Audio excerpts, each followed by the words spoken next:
Give me a second here. Okay, I got 5 o'clock. Are you, well, when Chelsea's ready, we'll go. I'm trying.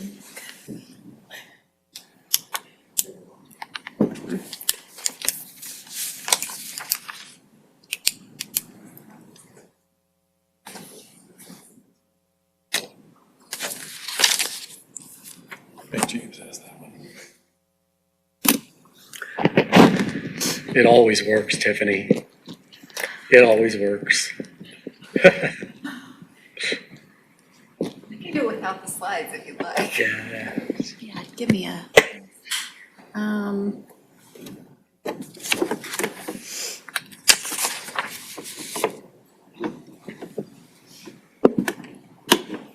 And we have them too in our packet. So even if you can't see them up there, If it's the same one. Yeah. I have faith in Chelsea. So do I. it's always me, always. I did test it earlier and it was working. Of course it was. Of course it was. Susan, can you maybe help Chelsea? Yes. There's something not working and for some reason it always seems to be, you can come look at it real quick, but. Yeah, like you're just getting no signal. What did you click on for those slides?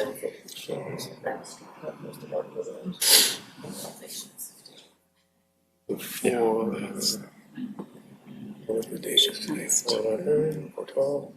The 4th of January. So that's the council, much higher average for that kind of stuff. It's not in order, At least which for I us. hate. Somewhere, as you're saying, Has to be. 4:13. There you go, work session, yep.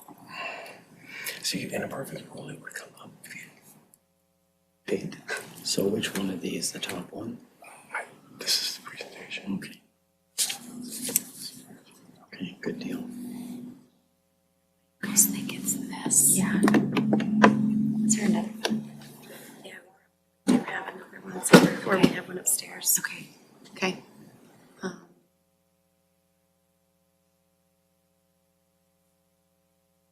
Let me try it on the.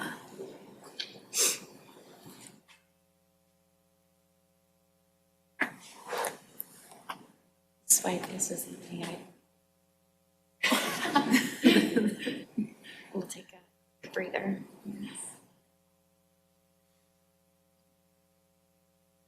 Still nothing? Is it Searching now, searching? Okay. thinking about it.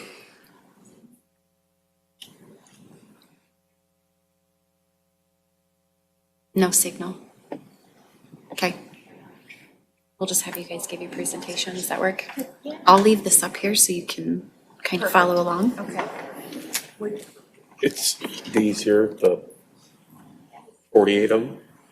Yeah, so we have that. Okay, here's a clicker. Start. Yeah, we'll just wait. I gotta bring the meeting to order and then we'll go.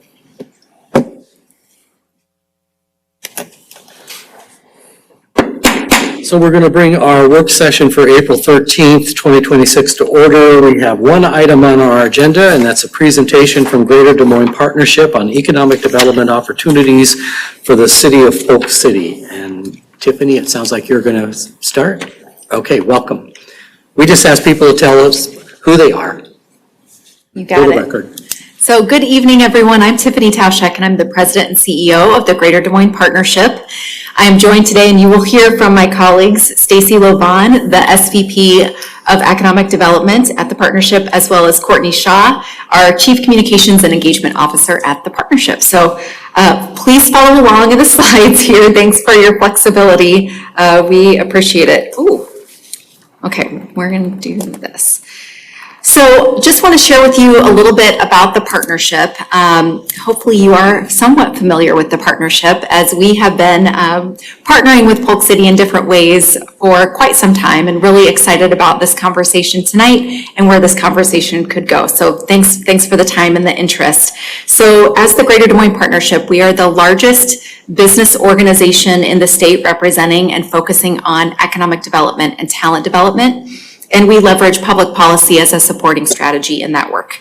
We are funded by about 400 investors, and we represent a number of affiliate chambers of commerce throughout the region and have 7,200 regional chamber members. So essentially, the chamber members that are members of the affiliates of the partnership, they are also members of the partnership. So it's a dual membership model that is very unique. In fact, we get phone calls and emails about the unique model that our organization has, probably on a once or twice a week basis from around the country. So it is unique, and I do think it really just speaks to how collaborative we are as a region and how we work together. But that dual membership model is part of what makes us such a large footprint in the region.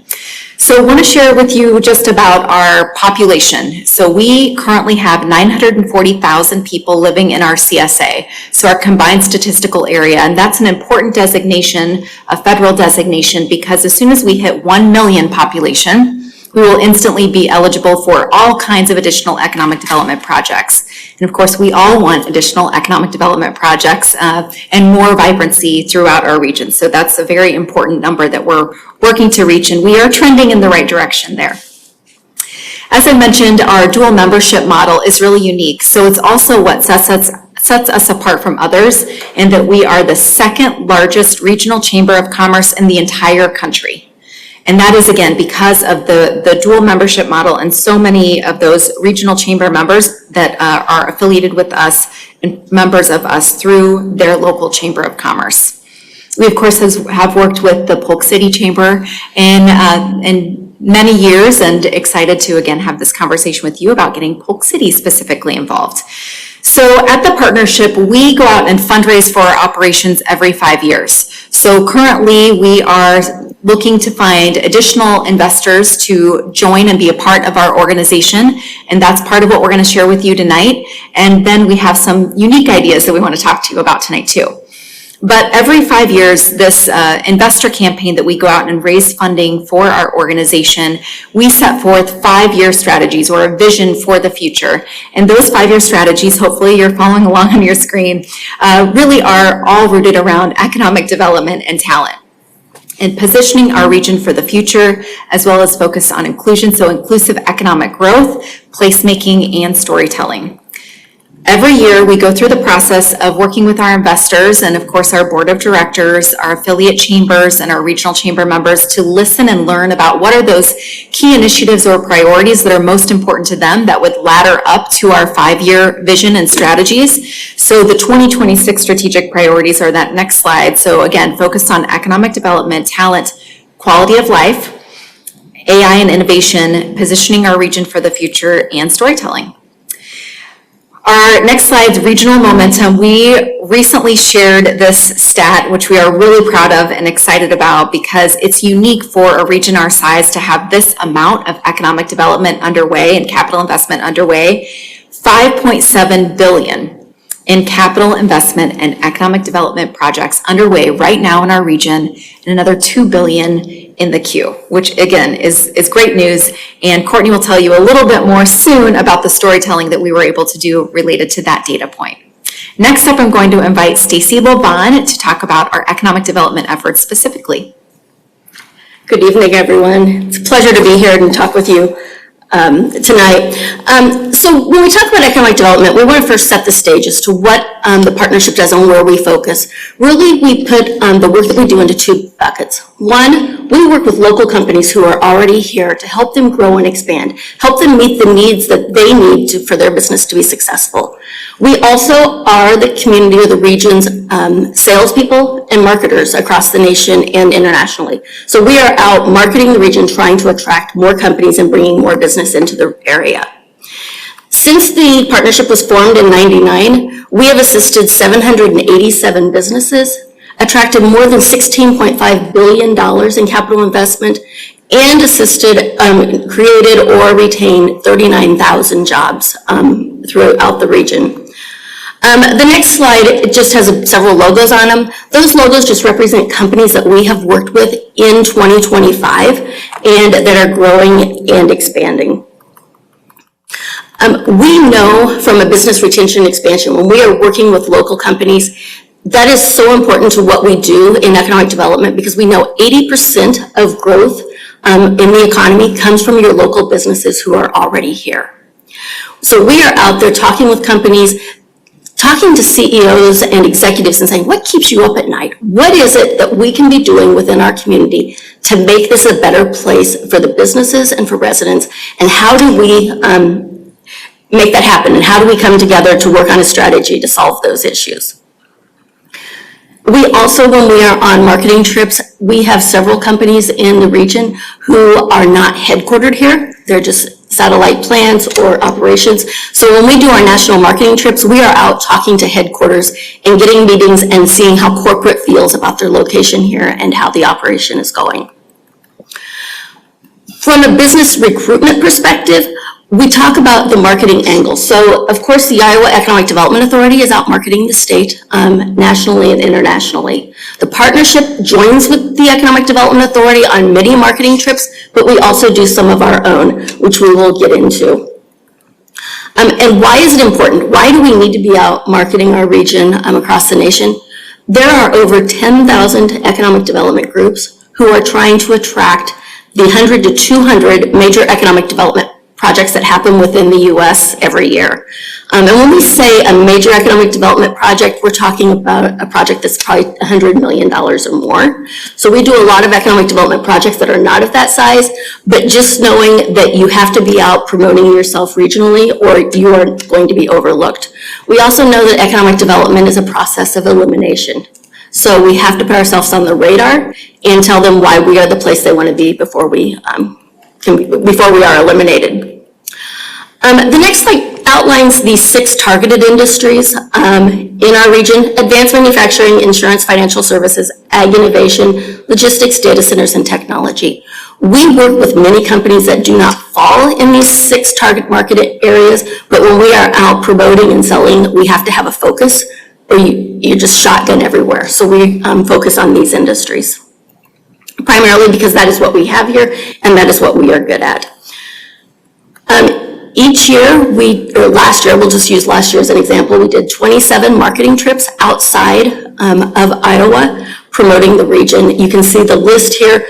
Of those marketing trips, 6 were what we call metro recruitment trips, and that is where we're going into a major area, let's say a Dallas or a Minneapolis or Chicago, and having 12 to 15 appointments, just one-on-one that we have set up and cold called and said, we want to talk to you about why Greater Des Moines is a great location to be.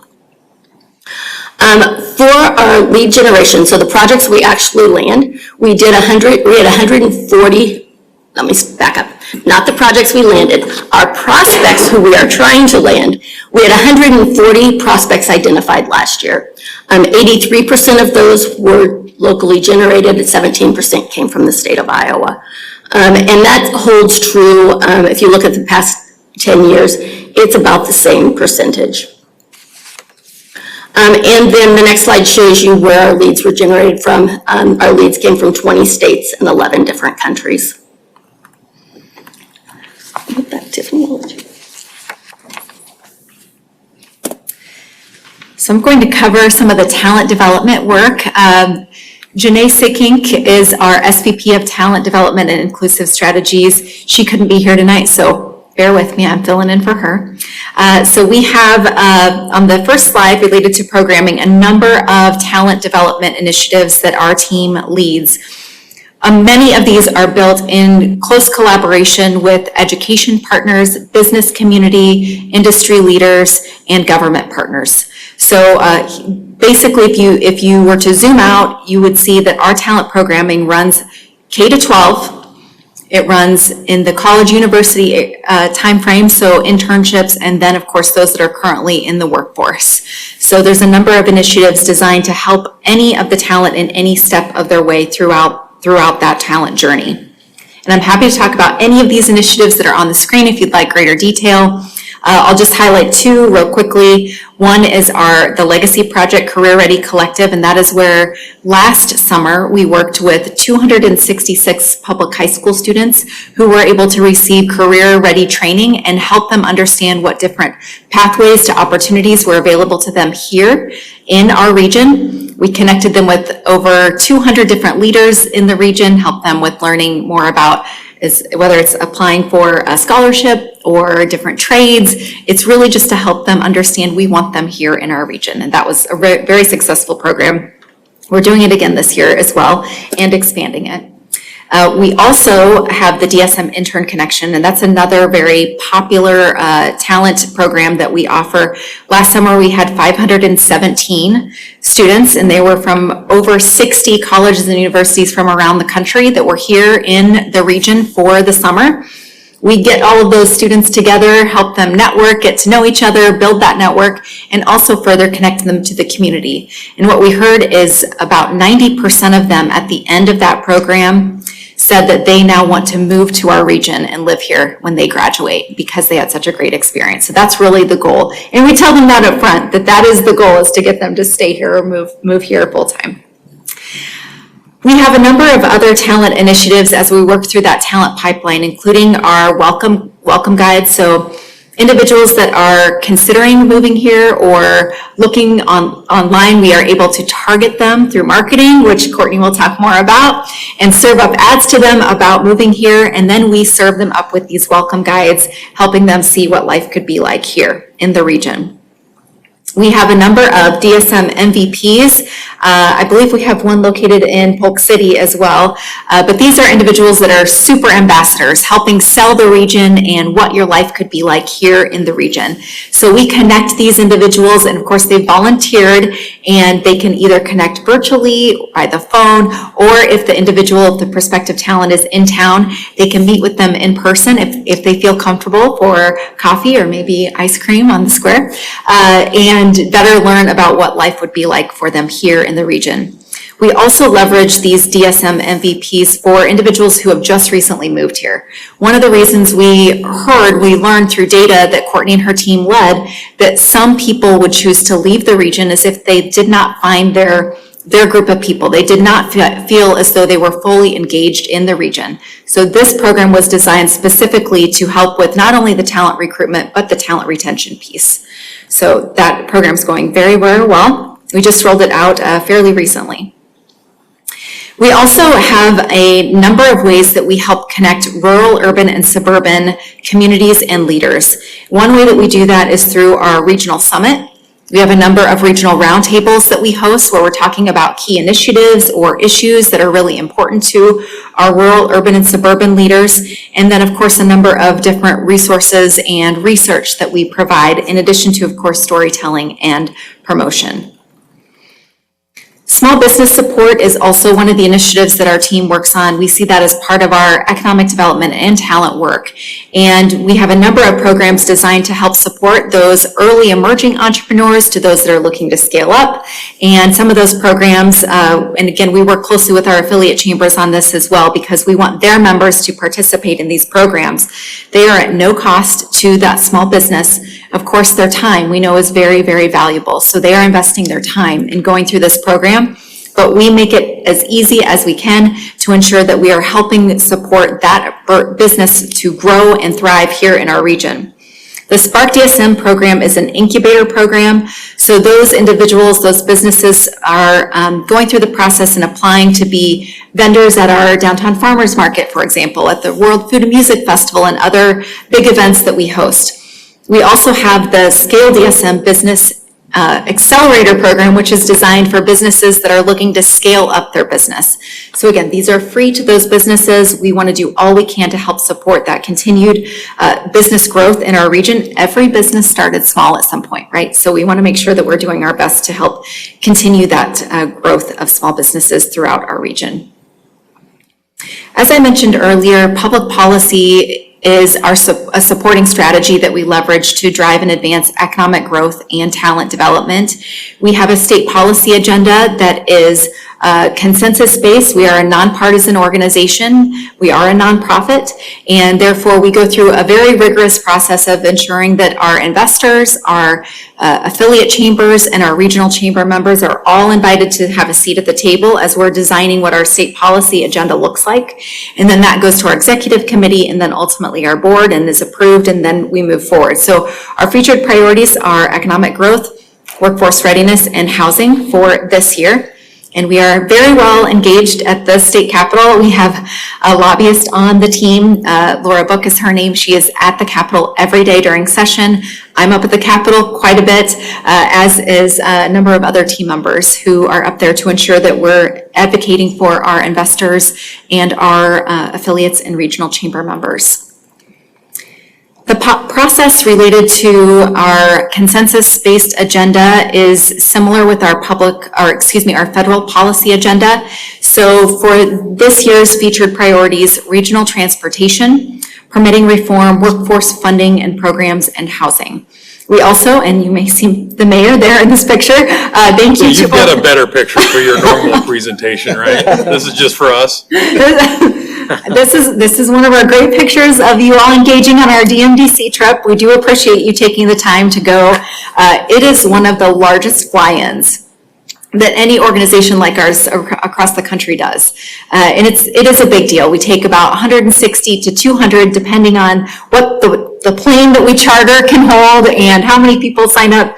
But we appreciate your participation. It's a great way to have additional conversations, certainly with other leaders.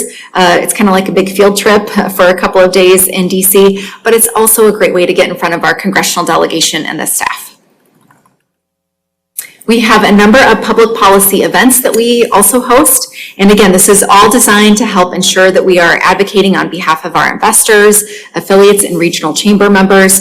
We have a legislative breakfast every December where we invite some members of our state legislature to address our investors. We have a legislative reception where it's the first night of the legislative session. We invite all of our legislators as well as all of our investors, affiliates, and regional chamber members to meet with them. It's always very popular.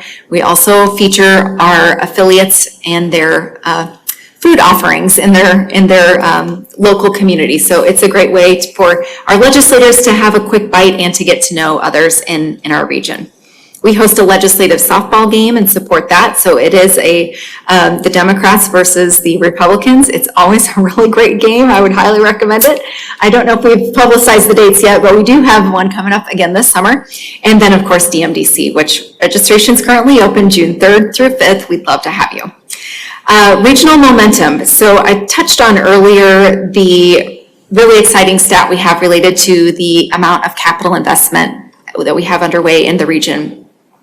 We also have great rankings. So part of our role is to get the word out and leverage third-party validation and credentials, if you will, to help sell our region on a national and international scale, which Courtney will talk more about here momentarily. But one specifically on your slide that I wanted to lift up, one ranking, is that we recently were named the #2 top metro for the number of economic development projects. And that is a really big deal. Again, really proud of the team and the work that we're doing. It is because we focus on economic development and talent development. Those are our areas of focus. We do not stray from those, which is again why we're excited to talk to you tonight about being part of that. Population and employment growth, and then I'll turn it over to Courtney. Want to share with you just a quick snapshot. Our region continues to grow, and that is really exciting, and it's something that we certainly also don't take for granted. We continue to outperform our Midwest peers in terms of both population growth and employment growth. This is important to site selectors and to businesses that are looking to grow and expand. It's also certainly very important to a number of the talent that we're looking to continue to recruit into the market. And can't recruit talent or business without fantastic storytelling. So with that, I'm excited to introduce Courtney Shaw, our Chief Communications and Engagement Officer. Go ahead, Courtney. Thank you so much. Thanks for having us. So when you think about communications and engagement, really it's about storytelling and connection, and our organization does a really good job at that, if I must say. So really our goal is about telling the DSM USA story loud, bold, and broad. And we do this for various reasons. One, it's to connect with our audiences so they know who we are and what we're doing. And two, so people know about us, because no one's going to tell our story for us. And so we're out there, we have an economic development digital marketing campaign, a talent attraction campaign, and a DSM local campaign that I'll talk about here in just a moment. So first, I'd like to touch on media relations, and the reason that we have a laser focus on media relations here locally, nationally, and internationally is because our audiences are tuning in to the communications and wanting to look for who we are and what we're doing. And so last year alone, we had over 7,000 earned media placements in over almost 100 countries. We had a really great number of page views on our stories, and we had some amazing national media placements. That work still continues into this year with goals that we're even stretching farther. Last year, we heard from our investors the need and the opportunity to tell more positive stories about our region and about their organizations and their workforce. And so with our goal of telling the story and hearing their needs for elevating positive stories, we created and launched the Greater Des Moines Story, which is a positive storytelling hub where stories from all across our region are shared and elevated. So it's not only on our website, but we also use the content in our newsletters and our social media channels as well. And of course, we would love to tell Polk City's story in the Storytelling Hub and would love to connect with you on some more opportunities there. A couple of campaigns that I would like to elevate with you all. One is 515 Day, which is coming up on May 15th. This day really is a day that we lift up and celebrate the 515 area code and those who love the 515 area code. And we encourage those who live here to support local, specifically on this day. And it's really a grassroots campaign where we leverage social media to promote all the local businesses in our region. Now, yes, this is just one day. Our DSM local campaign, that's all year round. And so what we're doing is promoting all the different local businesses all across the region to our residents to encourage them to get out and support local. We do have different tactics that we use, mostly marketing, mostly social, but the goal there is we vary the content by season, encouraging those who live here to support the businesses that are here.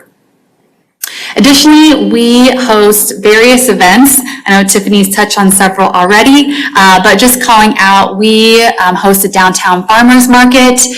This year we kick off on May 2nd, and we'll be hosting that every Saturday for the next 27 Saturdays, all the way through the end of October, supporting over 300 local businesses and having, I think last year we had almost 800,000 people from all around the state and even outside of our state come to enjoy the farmers market. Additionally, you'll see here regional activations. You may or may not be able to tell that your mural is in the background right there, but last year we worked with you all on a regional activation called Hide and Seek, Ornaments You Keep. And this picture is an example of an ornament being hidden here in Polk City. What we do is we encourage those in our region to come find the ornaments, and while they're finding them, to support local while they're looking for them here in Polk City. And we did this at several other communities within our region. And then World Food Music Festival, it's the last weekend of August every year. We have, I think, over 40 vendors preparing and providing foods from many different cultures from around the world. It's a fabulous event. It's free, and the tastes are amazing, and so is the music. Highly recommend. So now just switching over to investor benefits. So what we continue to hear from our investors, one of the number one reasons that they are a part of our organization and contribute to our organization is that they want to have a seat at the table to help guide the future of our organization and our region. And so with that in mind, we curate different opportunities for engagement and benefits. So that varies from serving on boards, councils, committees, roundtables, to events, newsletter content, investor and stakeholder emails. We also provide data that is needed, as well as the opportunity to sit on the Partnerships Government Policy Council, which helps inform the state and federal policy agendas, which Tiffany mentioned. We also provide storytelling support, as mentioned. We additionally have numerous engagement opportunities, and that is in the form of events and other engagement and networking pieces. So we have special tours, behind the scenes opportunities, conversations that are limited and exclusive, and we also have numerous networking and engagement events and receptions. From a communications standpoint, we offer the Greater Des Moines Storytelling Hub as a resource and a place for stories to live. And we also offer PR consultations. So if you have a challenge or something exciting, our PR team is here to help support that effort in a way that you would be interested in.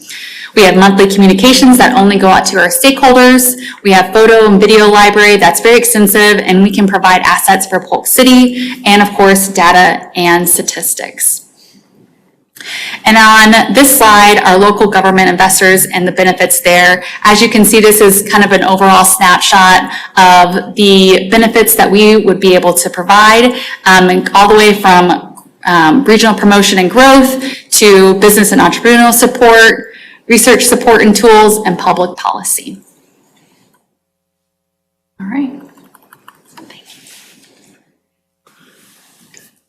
So we've just walked you through what the partnership does, who we are. You've met a few of our team members. We've shared some of our results. Now we want to talk with you about what we hope that we can do together with Polk City.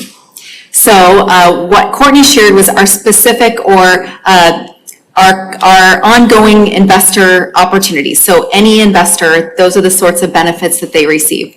What we're going to share with you now is a brand new idea. It is a proposed pilot program that we would be trying just with you, see how it goes, in part because over the last year or so, the mayor and I, Chelsea, our team, we've been engaging and hearing and learning more about what your needs are, and we believe it very, very specifically aligns with our goal of economic development and doing economic development in a new and different way than what we currently have, but we have the resources and skill set to do so. With that, I'm going to turn over to Stacy, who's going to walk you through our idea. Great. So as we were talking, we were looking at, we were talking about, this is what the partnership does. And it's like, okay, so great, you guys are out there marketing the region and identifying these leads or identifying what could happen in our communities. Well, how do we tap into that? What do we do? And so as we were talking, we really came out, or what we picked up from the conversation was that you're really looking to accelerate your commercial growth so that you can capture the spending of your residents, but also give them the amenities they want locally so they are not having to drive to a neighboring community. It's also the idea of how do we create the commercial space and attract businesses that the visitors who are at the lake or from somewhere else would want to come into Polk City to spend their dollars and to use the resources we have. So we took that and we as we thought about that, we went back to the office, kind of brainstormed on what are some different ideas. And really what we saw was the need for a local economic development focus. Focus on building your community and getting it's the placemaking aspect as well as the business growth within your community. So we came back with a proposal of saying, we see 5 different areas that could be a focus area. Expand and strengthen the local commercial base to support the growing residential development. You have some exciting residential development happening here. So how do you give them the amenities and the places where they can go shop and to get what they need while from living here? We also talked about or looked at the attraction of targeted retail and dining and service-oriented businesses that are tied to that residential growth. We talked about ways that you could work to attract the lake visitors and how to bring them into town for whether that's an event or just at the end of the day, come to the restaurant, come eat at the creamery, get a coffee in the morning as they're headed out to the lake. We talked about the need for a defined commercial identity and visitor experience where people recognize, hey, we need to stop at Polk City while we're on the way over the lake. And then the need, if you're going to grow the commercial base, if you're going to build out the small businesses that you're wanting, or even out in the industrial park, you have to have the infrastructure and the development readiness. So how do you tackle those, and how can economic development support that work? So taking those ideas, we developed a one-year proposal because we wanted to say, we have not done this before with a local community where we put this extra effort into the community. So we want to test it to see if it works for you, if it works for us. And we're also hearing some of the similar concerns that you're hearing in some other communities. So it's kind of a pilot program. How do we address your needs and help you get to where you want to be? We understand that you're not quite where you would like to be, or where you're not ready for a full-time economic developer, right? You don't need something, you're not sure what you would do full-time with them yet. So how do we get you to the point, get you started, and eventually you could grow into that if you wanted to.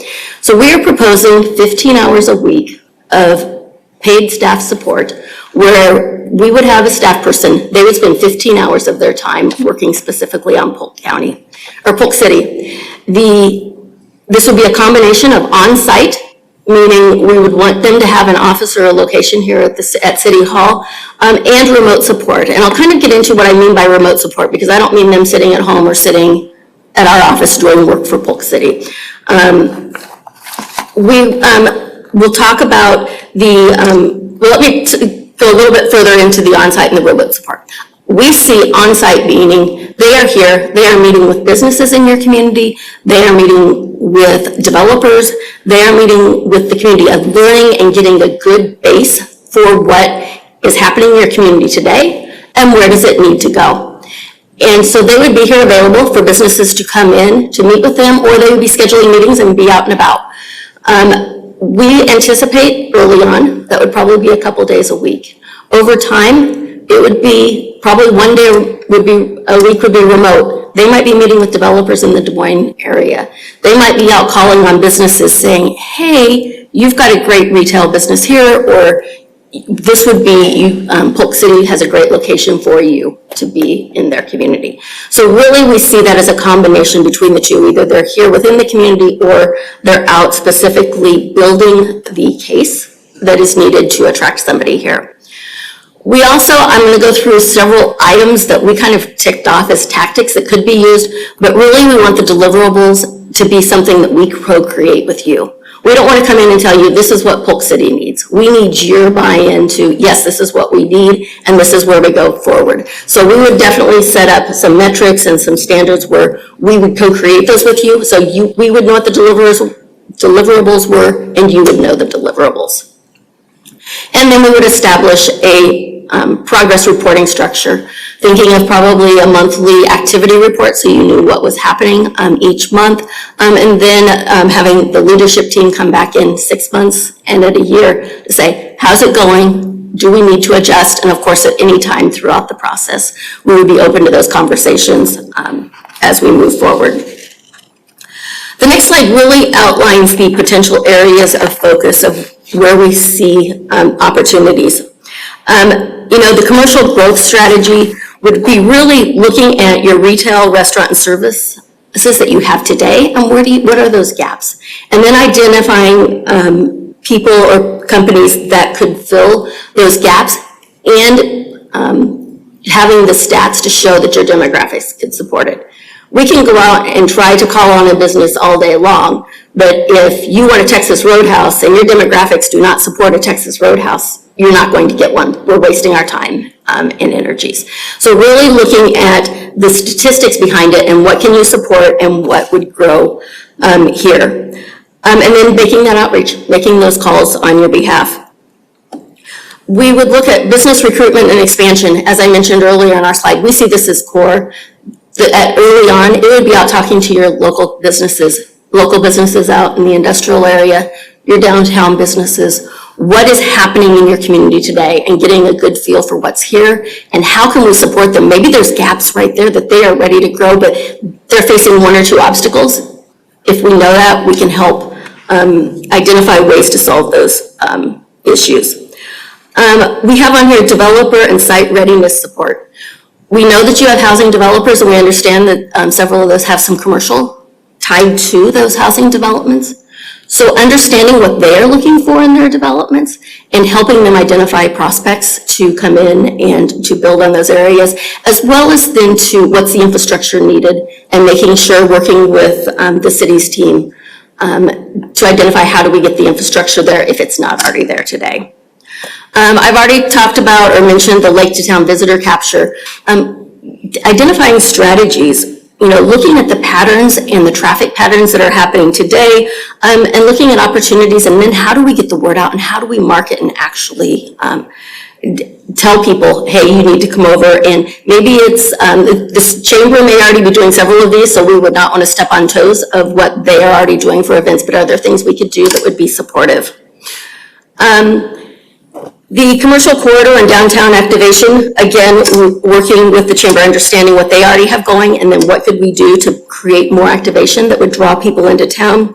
And then funding and implementation support. Sometimes there might be grant funding that would be available to support the efforts that are happening. So identifying what those opportunities were and then helping go after those.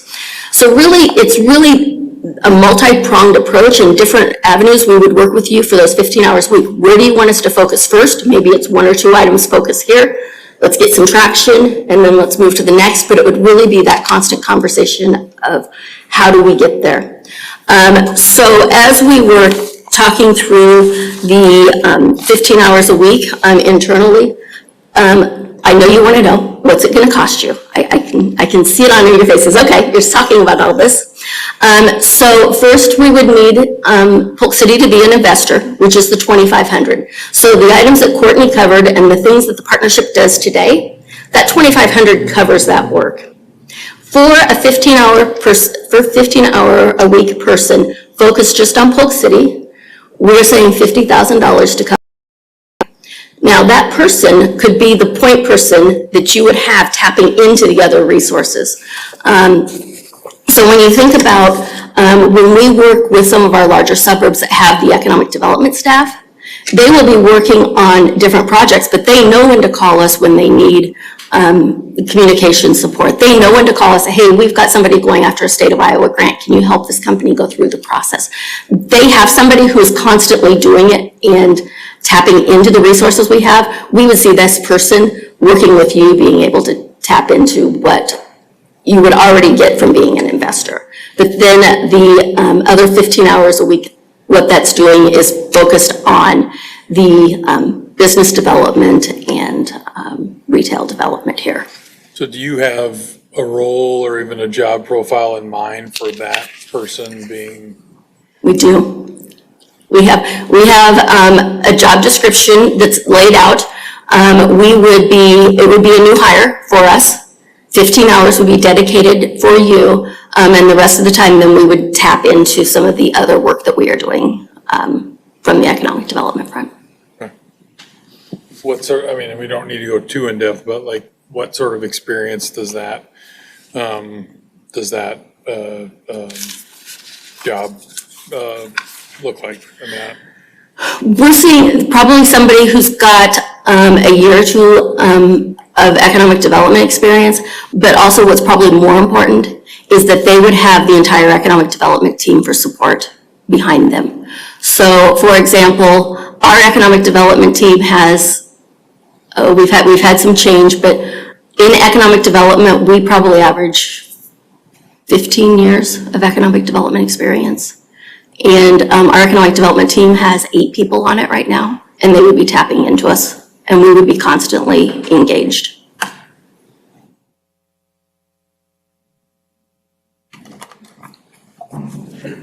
Now's your time for questions, council. I mean, I'm liking what I'm hearing, so I don't think I have any. Rob's covered several things already, so. Well, what was that? A couple of questions that I had in mind as well.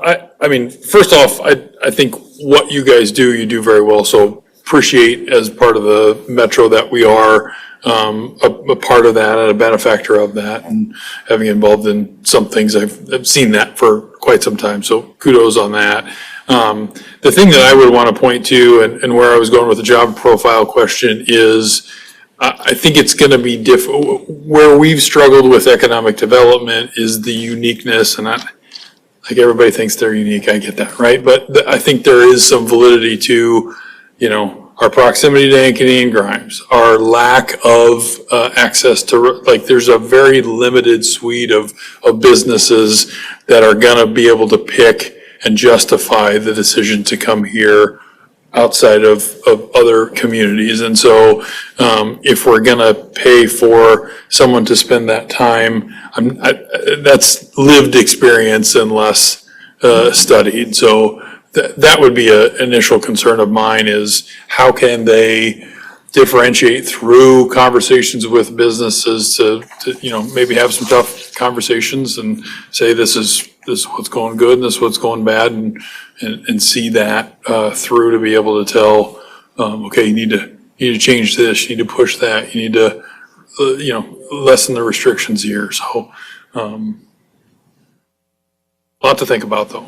Appreciate the content. So when you're saying pushback, are you saying pushback on the businesses or pushback as in like coming to the city and saying, hey, you need to make these changes in order to attract? Yeah, I should maybe had not used pushback. I should have used critical feedback or being able to discern, what's the underlying problem here that, we've got, some undeveloped land, or why we don't have this particular business, or why we don't have some of those things that, again, can't be studied and need to be experienced.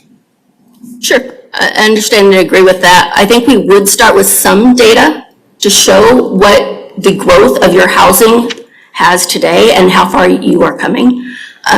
Because when it comes to the retail side, it's the rooftops that determine what can come in. So that's what we would be looking at first from a community development standpoint, and from the data, what makes sense today, and as you continue to grow, what makes sense tomorrow.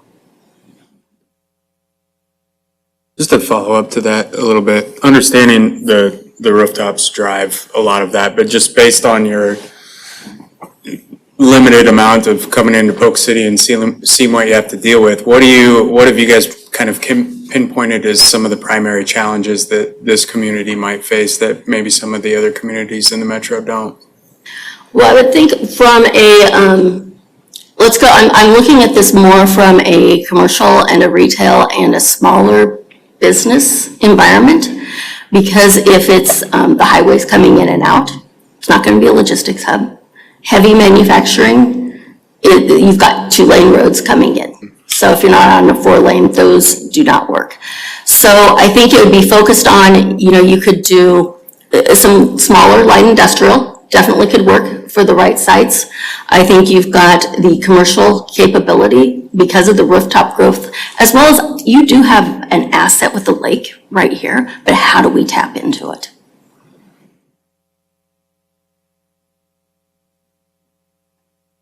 Anything else? I like the idea overall. Of course, there's specifics we need to talk about. What does that really mean? What does value mean? How do we make sure our KPIs are, we're all trending in the right direction? One thing we haven't had over the past years is consistency. There's just been a lot of different people coming in trying to figure out what the right recipe may be, and we probably will never know what that recipe is because it's constantly changing. But the ability to do those things that we can't do, literally the state legislating advocacy, you're doing that on our behalf, if you will, and the additional services from starting up and being able to tell businesses as they come in, hey, there's somebody you can talk with that knows how to integrate. Is a best practice, because we really don't have that on staff. We don't have what's a best practice for a certain thing. We just know what we've experienced, to Rob's earlier point. Sometimes that's the way a pain point. So thank you all for coming in and talking with us, and I look forward to looking at what this may look at in the future. Thank you. Jeff, anything? Good, thank you. Okay. Sorry, one more thing I'll add to I guess, as part of our decision, I'm not expecting you to invest a bunch of time up front before we make a commitment, but the established progress reporting structure that you talked about here on one of the slides, is that something that we could do to help us make our decision? Because my concern is if we're gonna invest $50,000 roughly of taxpayer money, we want to have ways to justify that ROI. Now, when you talk economic development, you don't talk in months, it's longer term than that, right? So what can we, without saying, at the end of a year, 4 businesses are gonna be here, what can we do that's a iterative version of that? Does that make sense? Yeah, I think, and one thing you'll notice, or you may have already noticed, or that you will notice, is the partnership is all about metrics. We have metrics every single board meeting. We have to turn in metrics. As from an economic development team, I look at metrics every single Monday morning. I get metrics from our team. How are we doing? What's our lead generation? How many business calls did we make? What are we doing? We track that all the time. So my suggestion, I can't tell you what they would be right now because I would want to have the conversation with you to help develop those, but it would be, how many of your local businesses have we met with? How many of those have opportunities where we can assist? And being able to report back to you what we are learning. I think you can look at the number of outreaches when we get to the point where we are doing the business outreach and we're trying to attract businesses to come in. How many companies have we contacted? What was our outreach? How many people did we actually get in the door with? How many conversations have we had? I think it really comes down to without being able to say, and I'm not going to tell you today that you're going to have 2 businesses here in the next 2 months, but showing what is the activity leading to that, and what is there a feeling that, what's the feedback we're getting? Why is it happening? Why is it not? I think it's talking with your developers who are doing the housing development and having those serious conversations as to what are they doing and how can we come and support their needs. So I see the activity report being, this is the activity we're doing, and then the check-in being, here are the results, here are some feedback that we're getting, and here's the prospects we have on the line. That's fair. That helped. Thank you. Okay. Okay, I think that if there are no more questions from council, we want to thank you, Stacy and Tiffany and Courtney, for coming and giving the presentation. And next step is for council to discuss more, and then we will be talking to you again. Thank So, you. yeah. Thank you for coming. Appreciate it.